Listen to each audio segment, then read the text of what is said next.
fresh milled start to finish in under 3 hours. Combi, using the Ninja Combi as a proofing box. Let me show you how I did it.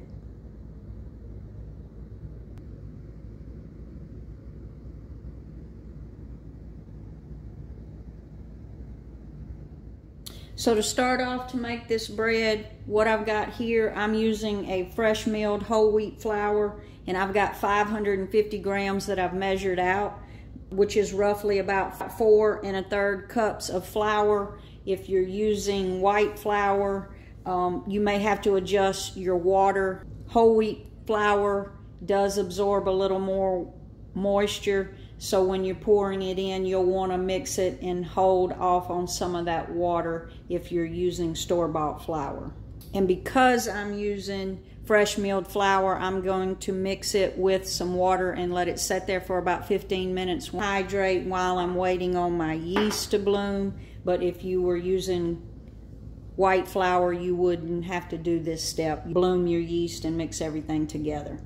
I've got about 1/4 to 1/2 cup set aside that I'm going to put my yeast in, and I'm going to go ahead and add all the rest of that water to my flour. And my water weight is about 360 grams, or about 1.5 cups of water. And that's the only 2 ingredients I'm going to put in here right now, and I'm going to go ahead and just mix that all together. Form a rough ball. And the wheat berries that I used, I've got 50% hard white wheat berries and 50% hard red wheat berries. And once that comes together, I'm just going to turn that off.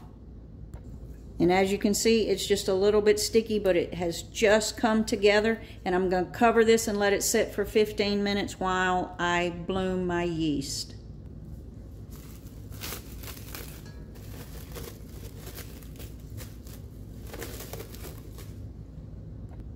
And then the water that I held back, I'm going to add 7 grams of yeast, or about 1/2 tablespoon of yeast.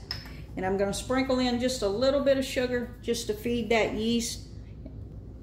And I'm going to stir that around, and we're just going to make sure that our yeast is good and alive. So I'm going to let that sit there while the flour is resting for about 15 minutes. So as you can see, our yeast is alive and well. So now we're going to mix the rest of our ingredients. So I'm going to add 1 egg,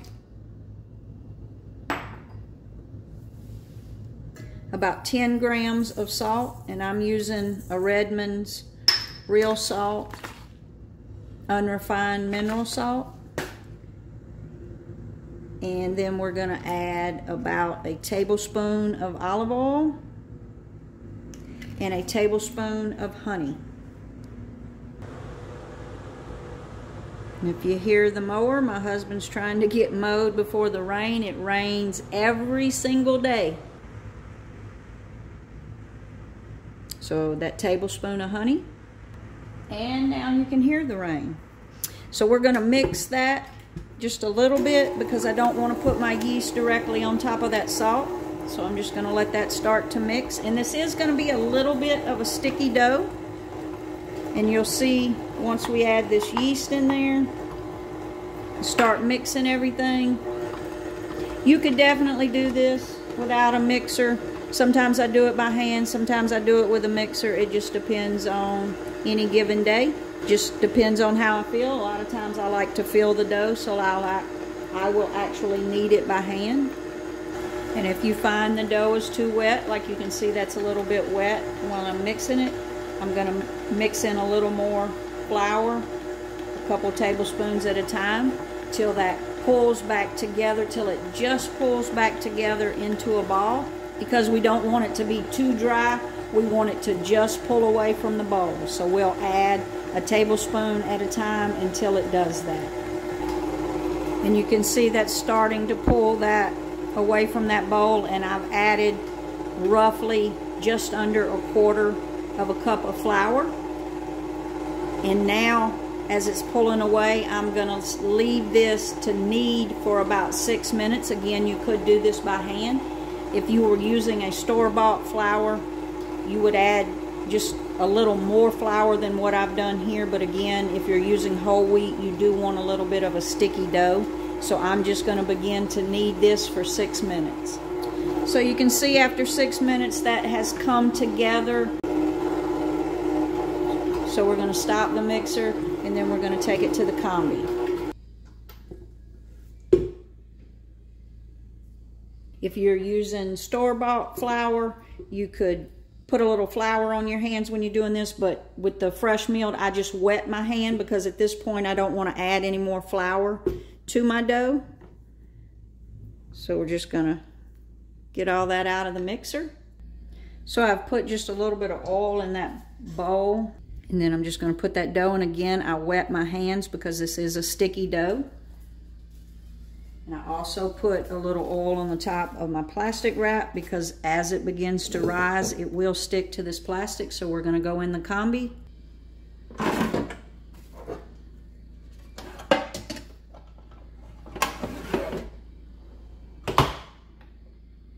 We're gonna go up to proof. We're gonna go to 95. And I'm gonna set it on 50 minutes. And hit start, but I am gonna start checking it at 30 or 35 minutes. Then we're gonna take it out and we're gonna shape it and put it in the loaf pan and allow it to finish proofing in the loaf pan before we bake it. So it's been about 35 minutes and let's take a look. I'm gonna say that's good. So we're gonna take it over here and we're gonna actually form it into a ball and let it set for about 15 minutes, and then we'll shape it into our loaf pan and we'll proof it one last time. So again, if you were using store-bought flour, you could put a little flour down there, but I don't want to add flour to this whole wheat, so I've got a little bit of water there that I'm putting on this silicone mat, and I'll put a link down in the description to this mat. But with whole wheat, you just don't want to add a lot of flour. It'll make your dough dense. Ooh, this smells amazing. What I want to do is just bring it together into a ball. We're just going to mash all that air out of it. We're not kneading it. And you can see because I've got that water down, and what I'm going to do is form this into a ball. You can do that by hand or with a dough scraper. And you can start here and you can just come towards you. It's hard to do with the camera in the way, but you're basically wanting to form tension on the top of that dough. So we're just going to keep rolling it to us.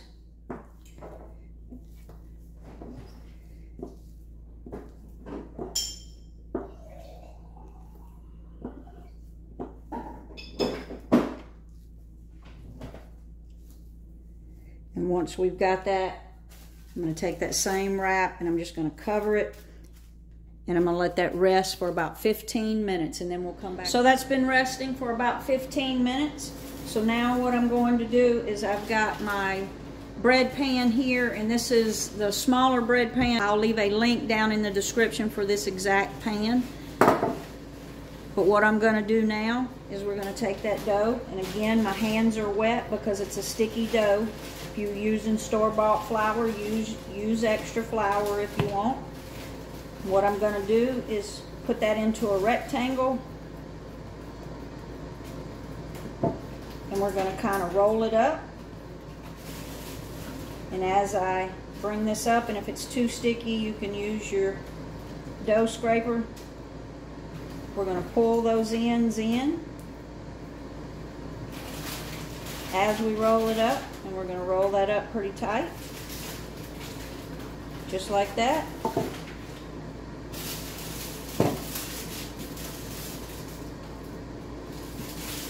We're going to drop it into that tin, And that pan was buttered. I put a little butter on that pan. We're gonna cover that wrap and we're gonna go back to the Combi. And we're gonna put that loaf pan in there.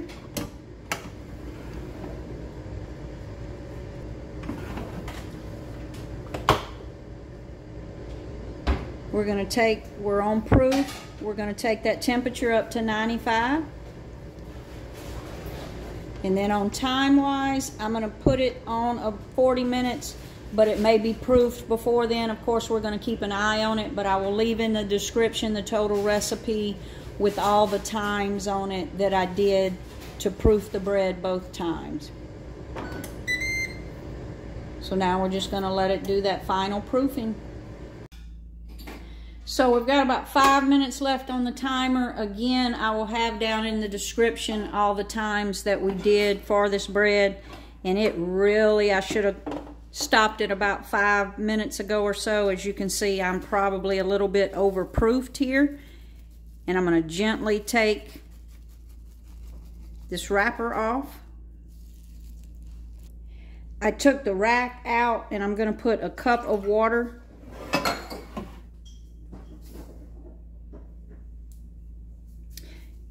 What I was really looking for was that bread to just peek over the top of my bread pan. So we're gonna put that in the oven. We're gonna take it off of proof, go to Combi crisp, and we're gonna take it down to 350. And I'm gonna put it to 38 minutes, but I'm gonna start checking it around 29 to 32 is where I expect it to fall at the bake time. But again, I'll have all of that in the description.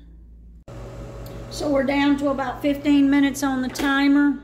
And I've taken the temperature of the bread and I feel like we're where we need to be. So we're gonna take it over to a cooling rack and let it cool before we cut into it. It smells amazing. So as real life would have it, you can see I turned that upside down where it spilled over the side where it overproofed. But as you can see, because we buttered that pan, and these USA pans, I have had these for over 10 years. I butter my pans and I've never had a loaf stick. I have, however, baked in some of the pottery type and they stick really, really bad, but these USA pans are really good pans. As you can see where that spilled over the side, it's still, when I broke this loose, it came right out of there, and look at that.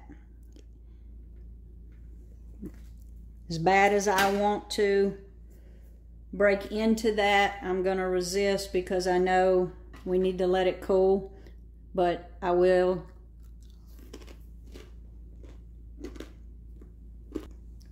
That flavor is absolutely amazing. I can't wait to cut into it and see the crumb on the inside of that. Of course, I'd rather have sourdough, but you don't always have 2 days to make a sourdough loaf, but keep watching for that video coming soon. We'll let this completely cool and then we'll cut into it to see what the inside looks like. So the moment of truth, let's cut into this bread, and as you can hear, look at that. It looks promising.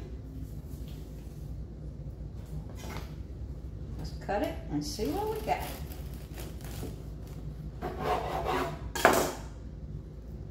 Oh yeah.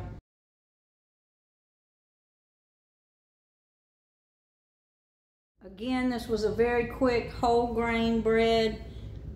Keep watching to see my sourdough recipe coming soon, but for a quick bread, we're gonna slice a piece.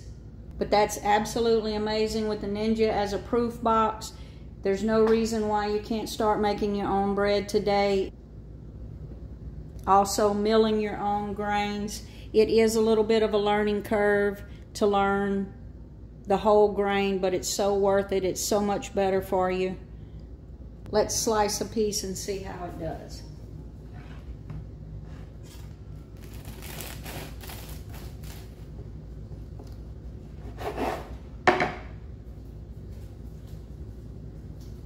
Look at that, how soft.